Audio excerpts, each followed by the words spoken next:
Sorry. Hi, everybody. Welcome to Historic Poole Forge. Thanks for coming to celebrate Ben Weber and Terry Martin, our municipal liaison. I've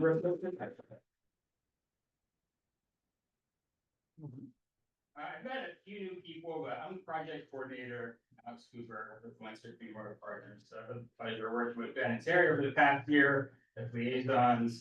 I've been a little bit before that, and was doing USD strategy from our action team. So I wanted to start us off with just some background on municipal liaison. What the position was, why we're here tonight to talk about all the work that they did and why we're celebrating.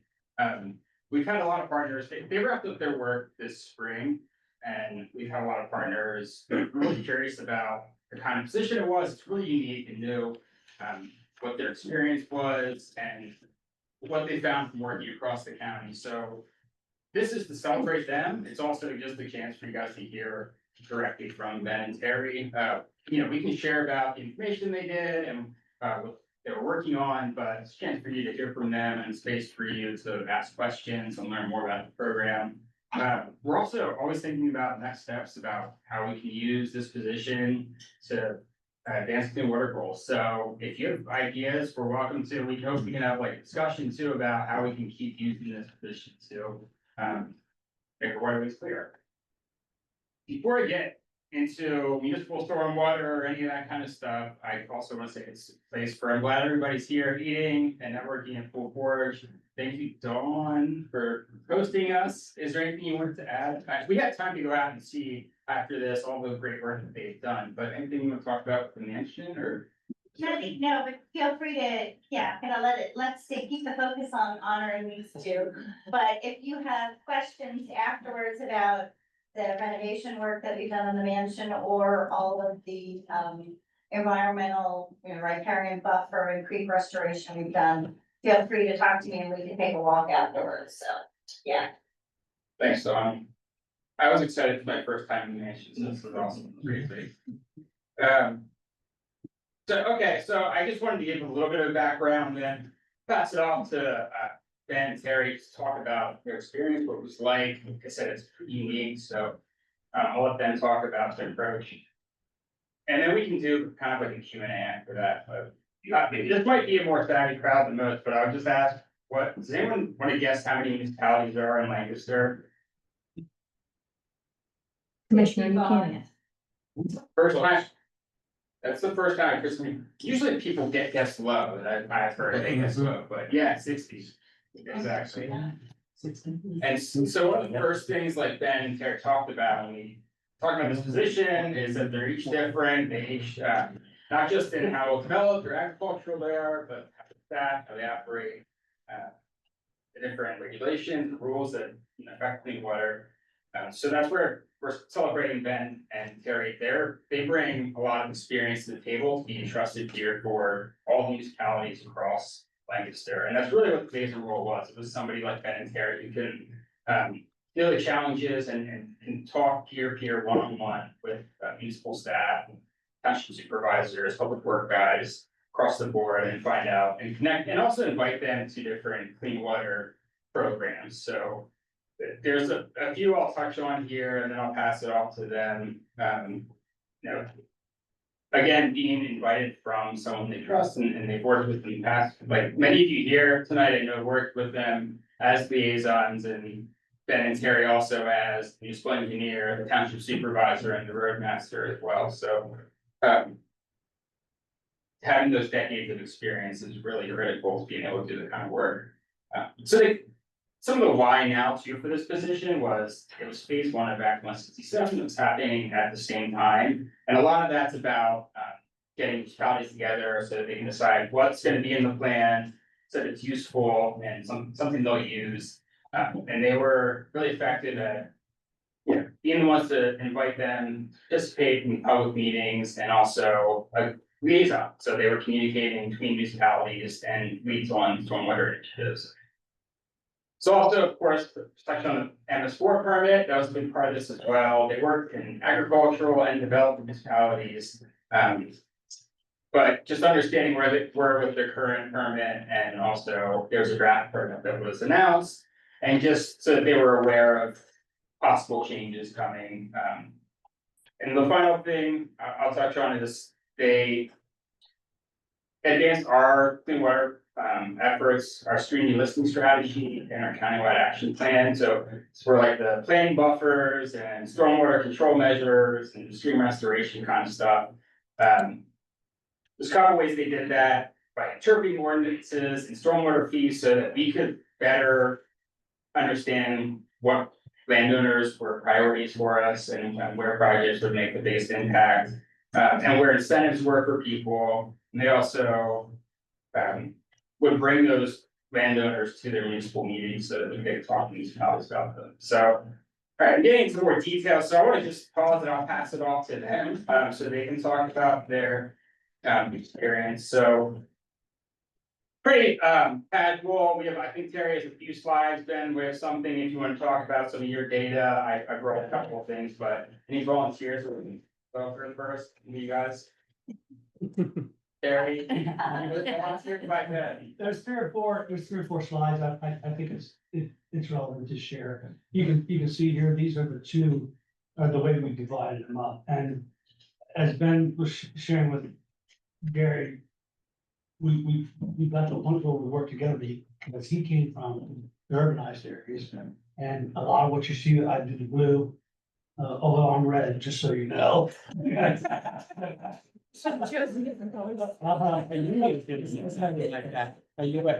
like the Democrats here? So she's gonna throw it. Anyway, those were really the rural areas, and I think that's where I was able to, fulfill part of the goals here because of, I grew up around Amish and Mennonites. More so Mennonites than Amish, and the success we've seen up at the drainage basin, really, I think it helped me. It was something I wanted to share with these guys because there's so many supervisors that I called and said, we got these Mennonite Amish guys on board and that's never gonna work down here, but you know what, it worked here. It worked here. So I think that was one of the things that I tried to get to these people. So you can see Narvon right there. I always tell everybody, some of you have heard this, we say this many times before. We're halfway between Shady, Maple, and Turnpike and Morgantown. That's where we're at. So, go ahead, Alex. Yeah, absolutely. Yeah, so, It's probably a little more than you want. yeah, no, that's good. That's good right there. You go to the next one even. Sure. So that's the drainage basin, and this is basically what I did. I shared these things. I felt like if I could get the people to come to me, I would be able to share the efforts up here, and that's what happened in a lot of it. They came to me, I didn't have to go out to them. Now, there's a few of them I felt like a Burger Shave salesman. I'd be driving around knocking on doors and stuff like that, but a lot of them came to me. So, and this is the drainage basin up there. It comes out of the woods. The top of that basically is where to the west there, to the left, it goes to Muddy Creek. To the right, it goes to what would be the west branch of Conestoga, and this runs into the Little Conestoga, which then joins the Conestoga River at the very eastern point of our township. So. Is that the headwaters that you're showing there? That's basically the headwaters of it's a tributary to, the Little Conestoga, the Carnarvon Township, Little Conestoga. There's a Little Conestoga in Lancaster as well, Oh, in okay. Heavy Hills. So, but yeah. The west branch, right at the top of that hill, not very far from that, is literally where the west branch of the Conestoga starts. Now, I didn't get there. I was right on top of what would have been the drainage basin and stream stats, because I hide back in there on Sundays. Somebody told me there's a rock where it bowls out, and that is indeed the headwaters of the Conestoga. So, I didn't find it yet. I know. You think it's the east part of the stream? You think it's the east? Yeah, That's where it is. She'll say it's west branch, she'll say it's the east branch. Yeah. I see that too, because those two come together. But that's the gameland. Yeah. area. Oh, yeah, that's right, we're saying. Vancouver, yeah. So this is, and I don't know who took these pictures, I'm gonna say probably the mod. But this is that basin in 2014. And these are some of the things that I try to share with people when they see them.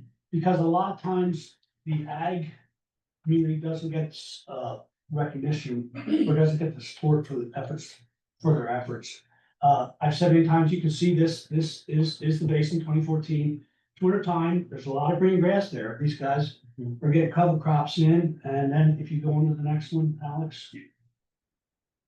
This is that drainage basin in 2024. So, and you can see a lot of different examples of how effective these guys are trying to be. You can see the no-till farming practices, all the buffers in through there. So, yeah. And I've said before, I'm just their press agent. They're the ones who did the work. Lamont did a lot of the work. These guys, even though I'm a supervisor here, I believe there's guys that would much rather talk to Lamont than me, just because he developed a level of trust. So maybe that's why they don't like us, Bob. If I could jump in and give you a quote. I have an Amish friend that's on Ag Advisory Board with us, and his comment was, Lamont Garber is involved, you know it's gonna be okay. That's the trust. Hey, thank you for saying that, but this guy beside me Yeah. is actually maybe at the foundation of it all. Yeah. for sure. Yeah. You haven't talked to Gary Van Dyke. They had to put up with me for others. Well, He had leverage. Once in a while, I Yeah, heard little calf thing. yeah. the real problem is when they called me the first time, sometimes I thought, oh man, I gotta have the guy here for all, Yeah. every day for a week, I better make the apartment upstairs ready for it. So you've got to know the whole family. Yeah. And this is a very special group of farmers along this run. 600 of the acres of the whole basin is preserved. Preserved land, that doesn't happen. And Commissioner, I'll try to when I get you out here, I'll try to show you this. You're one of the few people in this room that probably, well, there's a couple others that haven't had the tour, but I had Alex out. I had Josh out for some other stuff, the bridges and stuff, but yeah, so. He's talking about the county commissioners. We don't have- Yes. Yeah, So, so I just wanted to add, Sarah, in case Ben and Terry get modest at any point through this, I just wanted to point out, you took a ton of people. I mean, you're pointing all this out, but important because he took a lot of people to see the kind of work that is happening here. So that was a big part of liaison role. yeah. 14, right? 14 different tours? Yeah, All it was. That's amazing. You know. that's, I counted activity records, I counted yours. Yeah, and it would be people that I didn't think, I just casually see them and I said, yeah, I'd like to come and see that. And so it sold itself. But anyway, so that's, I don't know if there's any more. There's more slides, but it's up to you. Yeah, that's good. You can go to the slide that doesn't have our name on it. Oh, go back to that one if you could, if you could. This is one of there's a lot of suspenders there. So you get them guys in the room listening to you, okay? And these guys are all advocating for it, you know, these are the guys from the basin who, generally, buffer their properties. So, and then this is actually on the Rainy Lake King form, so. So to think that these guys aren't trying to engage and get involved is wrongheadedness. Because they are trying, so. Sounds like he's passing the buck to you, Ben. Okay, Yeah, if you want to talk about. pick up wherever I want to, or you want to just focus on the PRP thing? I mean, do you want to start with just the experience in general and then? Okay, sure, Go to sure. PRP. So let me roll back to the very first time I talked to Allison Gibson on the phone.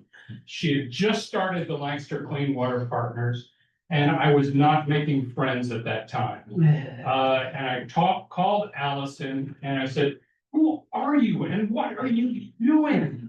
And she said, well, who are you and what are you doing? So we didn't get off to a great start. Which is my normal mode of operation. So I basically said, you know, this stuff is so important. And, I'm really excited about what it is that the Clean Water Partners could be doing. How are you gonna be getting involved with municipalities? And she started talking about other things that had nothing to do with municipalities. And I started to get very aggravated by that. And ultimately, we bumped into each other over and over again. I could never stop being involved with Clean Water Partners. I would show up, I would want to understand, and then after 6 or 8 years, I think it was, Allison mentioned, so we're thinking about having a municipal liaison position. I was like, oh geez. So I better put up or shut up at this point. And so I decided to shut up and put up, I guess, to just jump in and get involved. And we started talking with Alex and Allison about what this looks like. And then it was decided that, okay, we're gonna have 2 municipal liaisons, one that's more rural and one that's more urban. And I thought, wow, that's a great idea. And then I got to know Terry and I was like, wow, this is a really good idea to have 2 personalities that are approaching it relatively different. Terry has a multitude of connections in the rural sector. I have a multitude of connections in the urbanized sector. And as a municipal engineer, I know a lot of engineers and municipal officials, and I was able to weave in and out, get information quickly about various things that we decided we wanted to get information on. The one thing that Allison and Alex said at the beginning that they wanted us to try to do, that I don't think I did nearly as well as Terry, is to get in front of people face to face, to try to build relationships, to try to establish that rapport. I was using whatever relationships and rapport that I already had, and getting information though of a more technical nature and legal nature. So we got a whole raft of MS4 annual reports of all the stormwater ordinances, of PRP results, reached out to, PRP is pollutant reduction plan. And every municipality that has a MS4 permit with pollutant reduction requirements, has to reduce the sediment pollution coming out of their municipality by 10% of the existing. So we have to calculate that, and then we have to reduce it. Everybody's all over the map with how well they're doing that. DEP, you would think, would know where everybody is, would know essentially then where the county is in reaching that goal. So I reached out to various municipalities, started gathering that information. Then I asked DEP, hey, do you have an overall list of what the sediment loading is on everybody's permit? Oh yeah, sure. Point.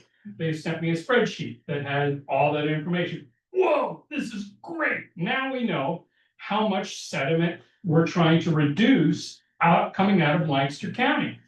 And then started populating using data that engineers and municipalities, and we figured out that we have achieved, 7 million pounds? Is that what? Yes. Yeah, 7 million, yeah, 7.6 million pounds per year of sediment that has been reduced coming out of the county versus the 5 million, which is what the requirement was. So we are way overboard. Not everybody has achieved their individual requirements. Some are just getting started, but that's up to each municipality to deal with. We're not wanting to throw shame on anybody. And if DEP wants to chase after them, that's on them to do. That's not on us to do. But we do want to create this rapport, this relationship, to say, hey, what else do you need? Where are you at? What are some lessons you've learned? And to then try to build collaboration, especially within a stormwater catchment area. to say that, you know, can you be working with your neighbor over here to make improvements and get where you need to go? Now, talking with municipal officials, there is always a leeriness. You know, what am I getting into? What is this person asking me, and how is this gonna, you know, hurt the things that are in my stewardship? So there's generally a reluctance, but I think Terry and I, with our existing rapport, our existing relationship, can just cut right through that. And so I was really honored to be a part of this, at the end of the day. It just was terrific. We got a lot of great knowledge, got a lot of, good information, had wonderful opportunities to learn things. Stroud, Lamont, offered me to come down and learn more at the Stroud Water Research Center, which was phenomenal. I got to tour the Warwick and Lidditz watershed, and that was a terrific tour that we had up there. So I learned a lot, and I think we produced some good results that for us moving forward. Now, I've got to talk about the draft DEP MS4 permit. This thing is insane. For us to be required as individual municipalities to reduce the volume of water runoff coming out of your municipality to the way that they're asking over a 50-year period, I think is simply infeasible. And Terry and I might be disagreeing at this point. I think a lot of the volume of what's hydrologically leaving the county is coming from ag land. Because if you look at runoff coefficients of what comes out of woodland versus what comes out of farmland, you're tripling the amount of runoff. Add on top of that impervious areas. Now, granted, we have a lot of roads, we have a lot of roofs, and those are all impervious areas that are draining, but the new DEP permits are only looking at impervious areas, not looking at ag. Now, what they're asking us to do is to infiltrate or manage 88% of our impervious areas in every municipality. 88% of roads and roofs, all that runoff has to be collected, conveyed, and managed. Now, granted, we get 50 years to do that, but with that also comes the assumption we have to make that all bodies of water are to be considered impervious. So I can't imagine what it would be for West Hempfield Township to have to try to pick up 88% of the Susquehanna River and manage it. There's just a lot wrong with what the draft permits are. I hope they take our comments seriously. We did have a lot of comments. But I really hope they make some drastic changes to that draft permit. So that's my bit.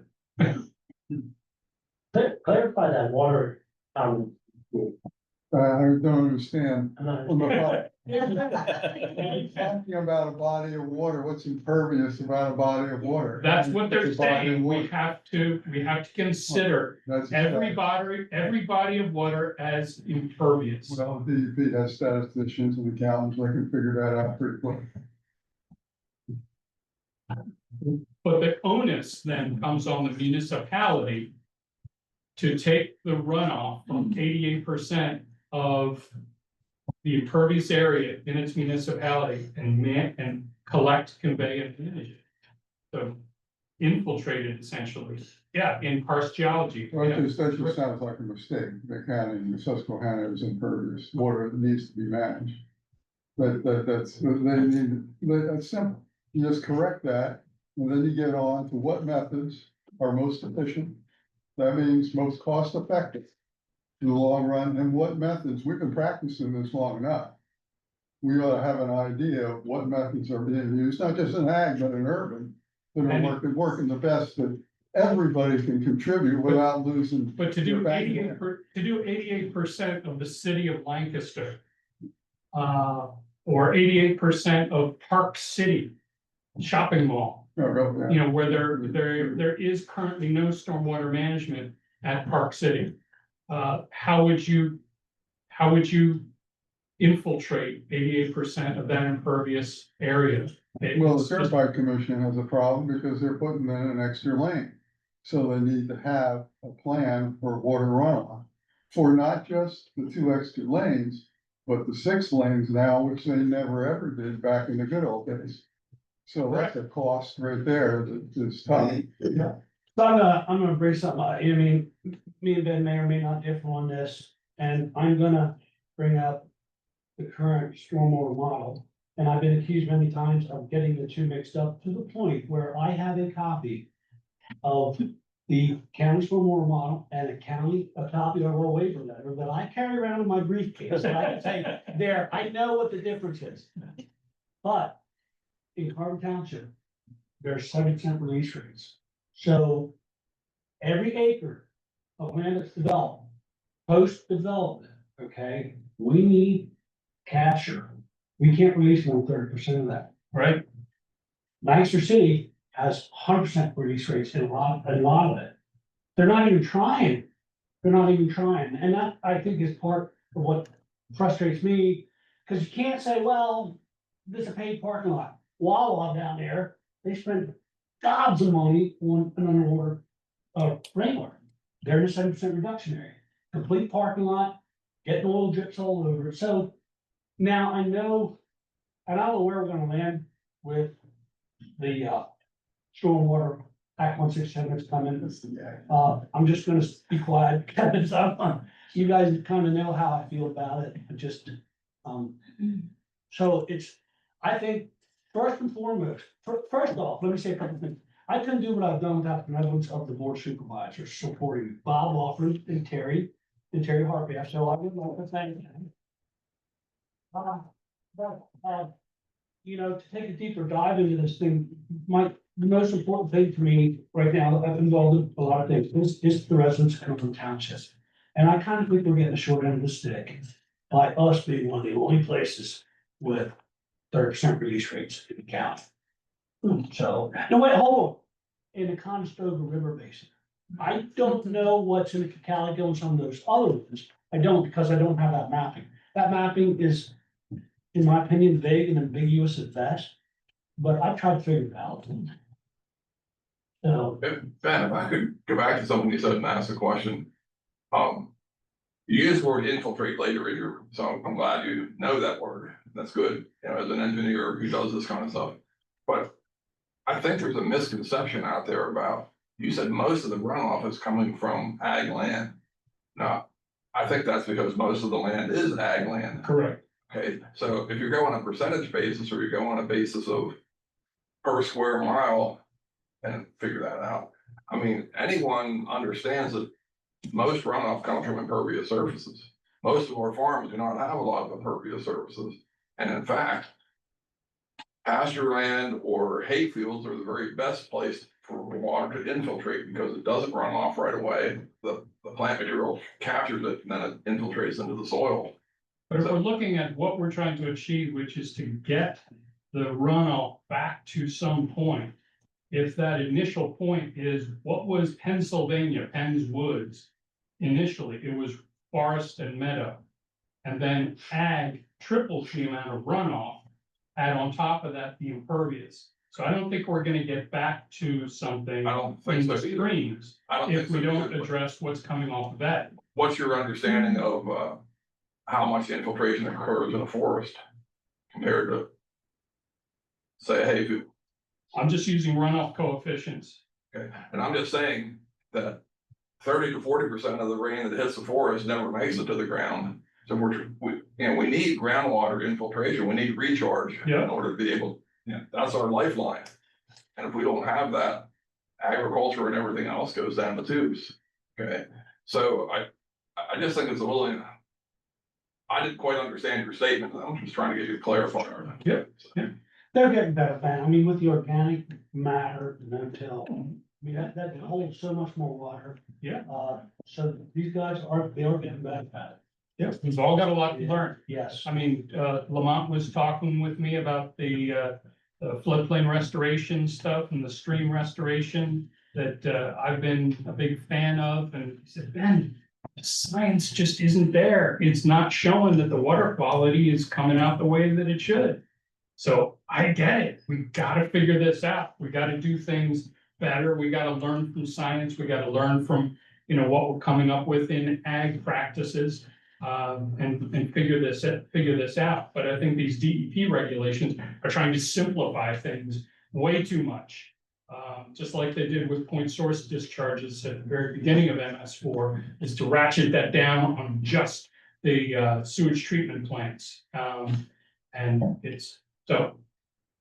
But these are municipal thoughts, and I think this is what's great about this program, is that we're able to get different perspectives, share ideas back and forth, and reach out and get the municipalities to be more part of the process to help Clean Water Partners achieve the very admirable goals that we have. It's a little bit at a time. Every little bit helps. We're not going backwards quite like we were. Yep. So that's it. Thanks, Ben. So I just want to touch on, this was the current response to this, our comments that Ben really formed the back end photo. So thanks, you guys touched on a lot of the technical skills and the, you even said it, Ted, salesman kind of style you have is a great kind of mix you guys had. I love the discussion. I just wanted to, we did say, call us a panel Q&A. I wanted to throw at least a couple of questions at you guys. So, I'll start with, we think this role is important for the network because we need a way to engage this audience, as we need a way to engage this audience with a trusted peer. Why was this role an important one for you to be in?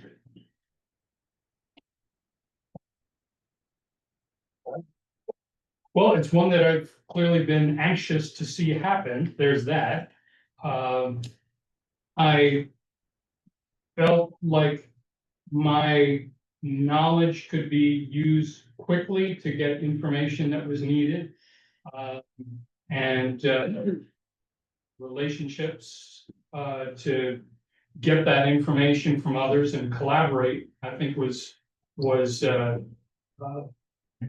something that I felt really good about. The importance of getting the municipal involvement in the Clean Water Partners initiatives, I think is the very, I guess you're asking what is the importance, right? And Yeah, I think, yeah, to you, yeah. yeah.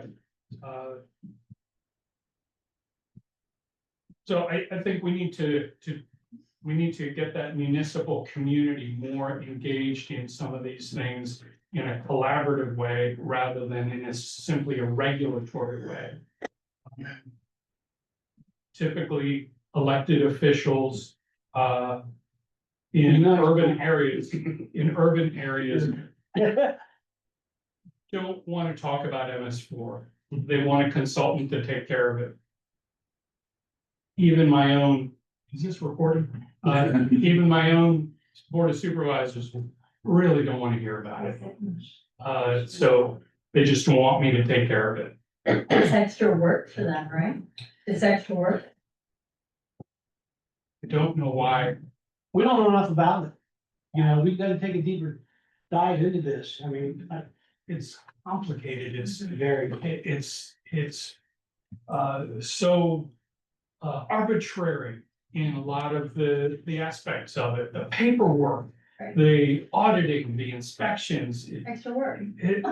Well, yeah, I mean, if we could somehow recraft the whole thing so that it flowed together and made more sense at the municipal level, I think you'd see a lot more support. And Ben, I think one of the things you said is that there isn't a group that pulls all of those types of experts together. There's Lancaster County Association of Township Supervisors, but there's not a way for municipal staff necessarily to come together regularly. Is that correct? It's been spotty, yeah, Okay. the municipal engineers roundtable. Yep. You have several watershed alliances that, some of them doing great and some are not, Yeah. so. So that's why I would say you guys are such an essential voice of that network and a way to connect more dots as that trusted peer. So thank you for being open to that. And I think it was such a good fit because of your reputation, that people know your personality, they know your style, but they also know that your voice is theirs. Cool, thanks. And you had showed this sheet here, the progress aspect, I mean, and you're showing huge progress. I mean, why is this not progress, or what's changed? I mean, I'm seeing progress. Why is it not progress? Yeah, or why, what's the issue? I mean, what's beyond this? So this was, this was just one phase of MS4. It was just 10% of our existing sediment that we had to reduce. Okay, then the presumption is that the next phase of the MS4, the next permit term, would have new goals, another 10% sediment, or 15% sediment, or 7, or, we're gonna do something different. So we'd all been waiting for what the next permit term was gonna have to say. Travis, are you asking why this isn't good enough? Yeah, I mean. Okay, if you're that's I think what he's asking. saying- And we're if- saying, if we that's don't what- know why yet.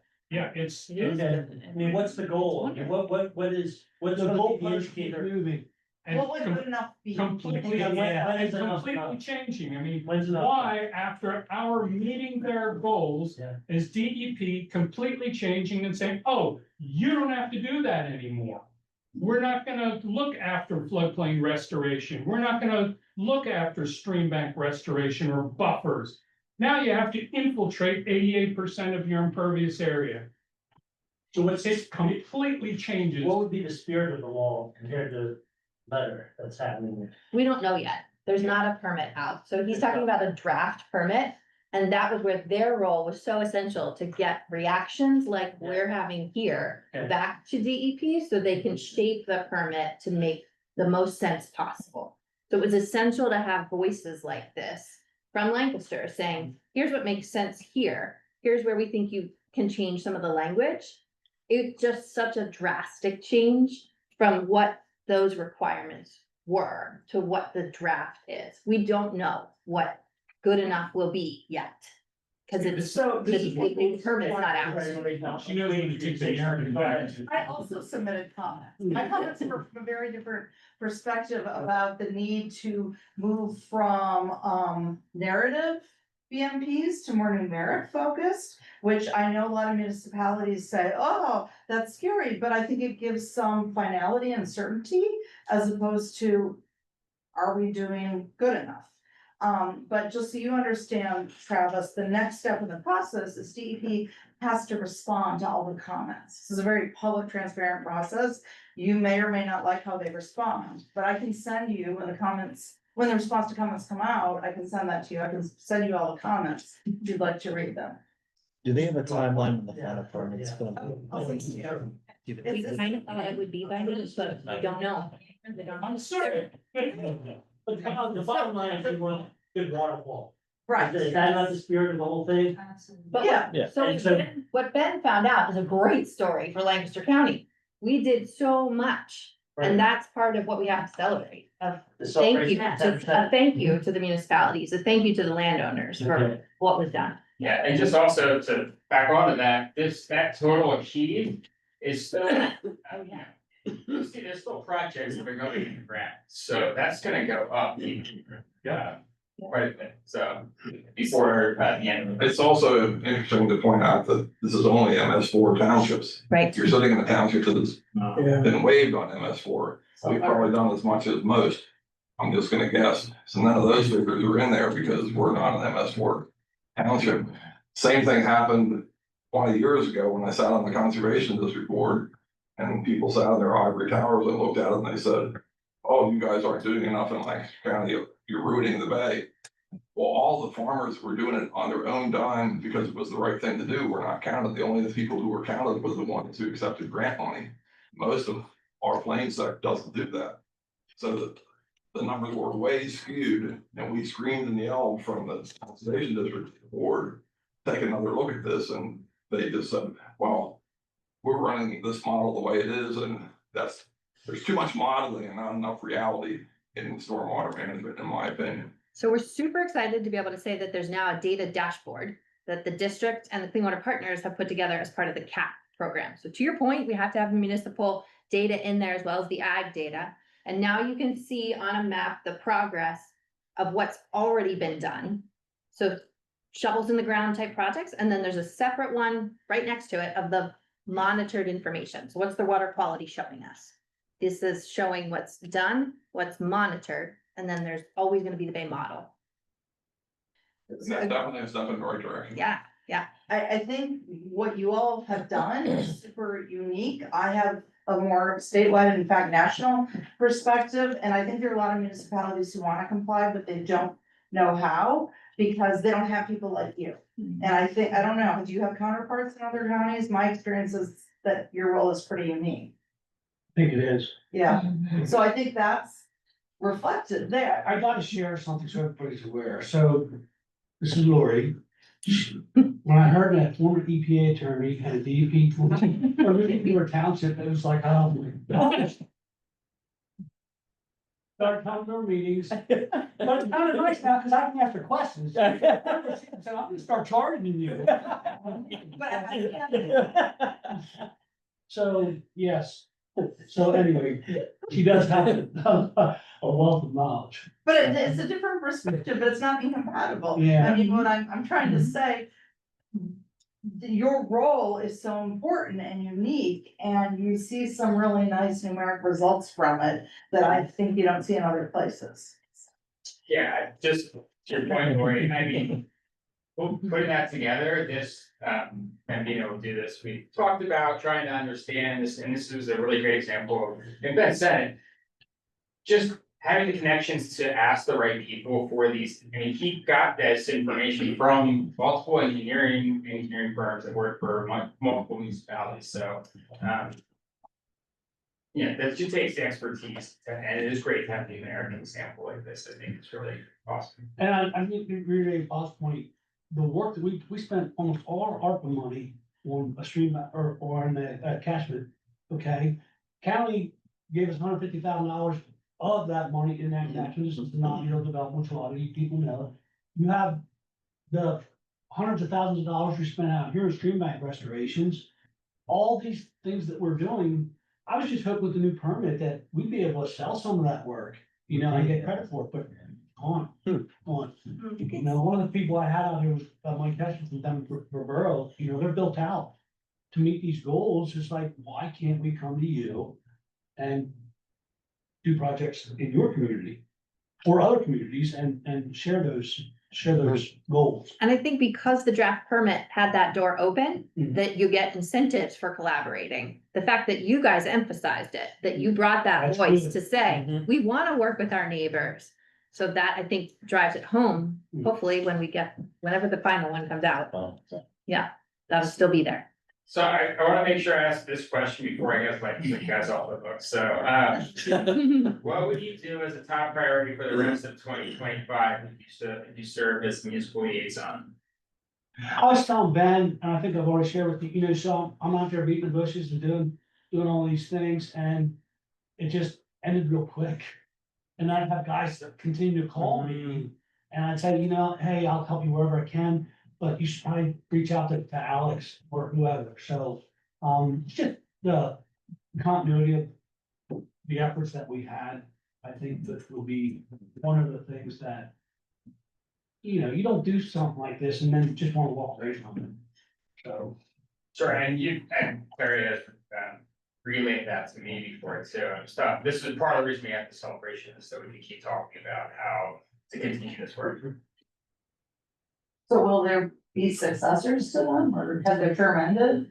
Their term ended in the spring, but it's certainly possible that, that's where, and we talked about this, he's right, we had you know, we had our meetings to wrap up their position, their contract, but, and we talked about how we could use these future, and then, you know, people get busy, they have full-time jobs, you know, so, it was easy for multiple months to go by, and this celebration really is kickstarting this conversation again. And we're working on securing the funding so that we can continue work with them if they're interested. But also, like you said, I want to say thank you to your Board of Supervisors for sharing you for these few months. So that's a big deal. But if you are interested, we would like to continue as well. We can figure out what capacity that might be. How about you, Ben? What would you do in the rest of 25? For the rest of the year, I would like, if I were given a chance, I would like to build the collaborations of watershed areas.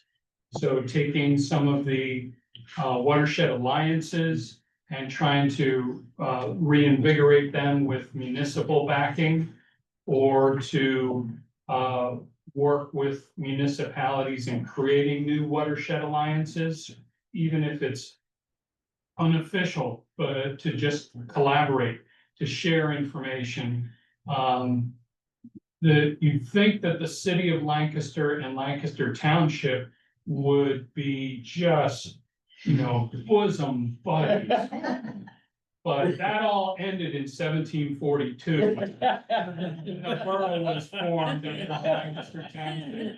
Now they're giving you 100% of their, Yeah, but if I knew impervious surface, the Conestoga River. It's not, the whole city's not 100% restricted.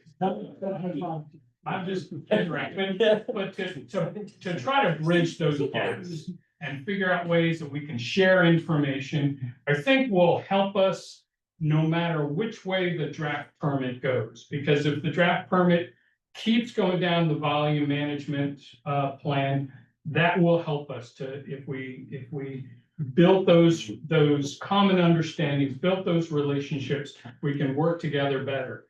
Or if something else happens, then we can address those issues. Plus, I've seen some amazing, completely unknown relationships that work with at the municipal level between public works departments. You know, let me use that piece of equipment and I'll let you use mine. You know, you send your guy over who knows how to do this and we'll help you in this other situation. That kind of very nimble cooperation is just tremendous, undersung, and I think could be replicated. Those ideas could be shared and then reproduced on a broader scale. So I would love to build those alliances at a watershed level. Anyone else have questions? I have some other ones, but you guys are getting, I probably know what happened. Yeah, Adam, go ahead. Yeah, so the idea of stormwater management, clean water, erosion control, all these things that we're talking about in the grand scheme of things is relatively new. Obviously, we've been doing it for a while, but not really that long in the grand scheme of things. So I'm curious, as you interacted with municipal officials, et cetera, were there misconceptions you have to dispel, or are there things that you hear often that are we could do some more education about? Does that make sense? I think that yeah, there still is a lot at the elected official township manager level. There still is a lot of education that needs to be done about all those issues, plus about MS4 itself, what the program is. Because it is so often, yep, I got an engineer, he's handling that. And nobody else wants to be involved. Right. So somehow or other, how do we reach out and get those elected officials, get those township administrators to be more aware? So figuring out how to make it more palatable, I think is the first issue. Yeah. So, I think with me, Bus tour. one of the first votes I had when I was a supervisor was adopting the 2013 stormwater ordinance. I don't know if you remember what I said, Gary, or not.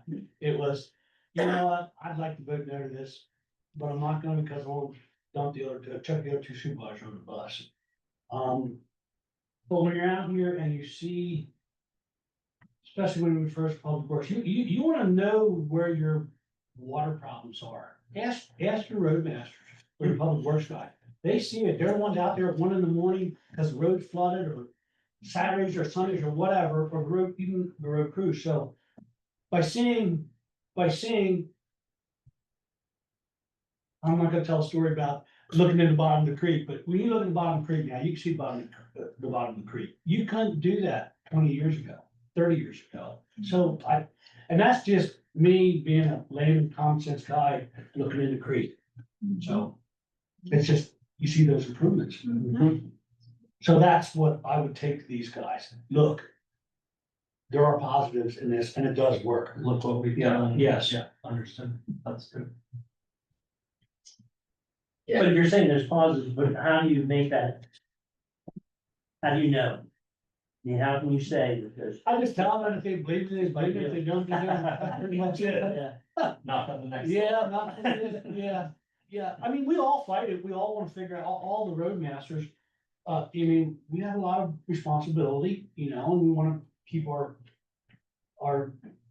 supervisors happy, but our residents happy and you know, I can't tell you how many phone calls I've gotten in the last 3 or 4 weeks about there's stones running down my drive. Look, there's stones running down everybody's driveway right now. Okay, we can't stop it. But I try as much as I can to explain to them, look, it's, I can tell you how to fix it, but it's private property, it's your property, your driveway. People don't like to hear this, but your driveway is partially a right. But it's also a privilege, okay, where your driveway meets the township road. Is not me telling you how to do it, it's me trying to make sure that the traveling public is safe.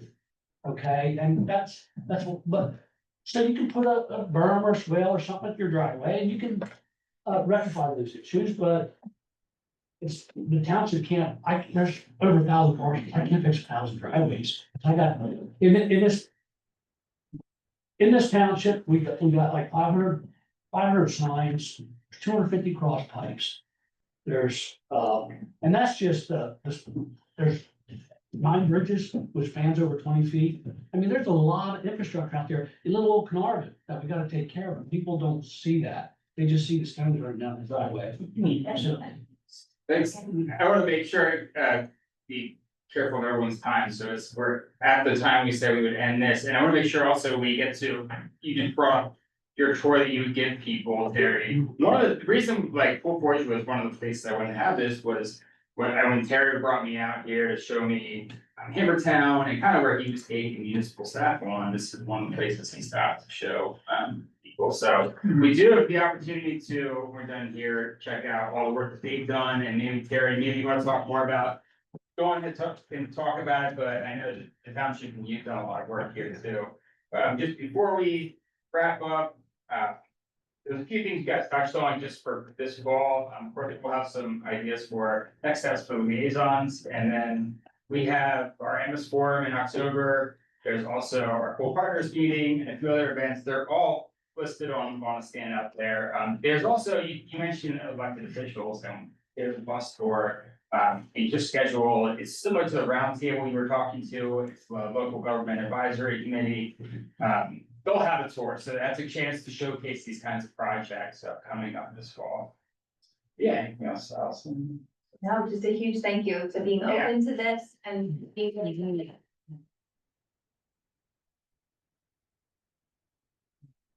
So a small token of our gratitude, but a place for you, if you want to walk with it. Thank you very much. Yep. I'm for that conversation, setting it up. You're like.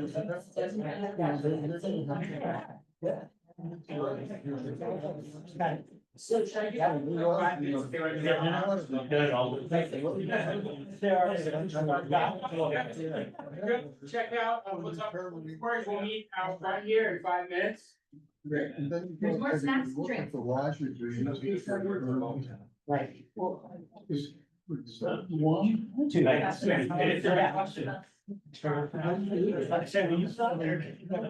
what I'm gonna do. I'll pay off. Yeah.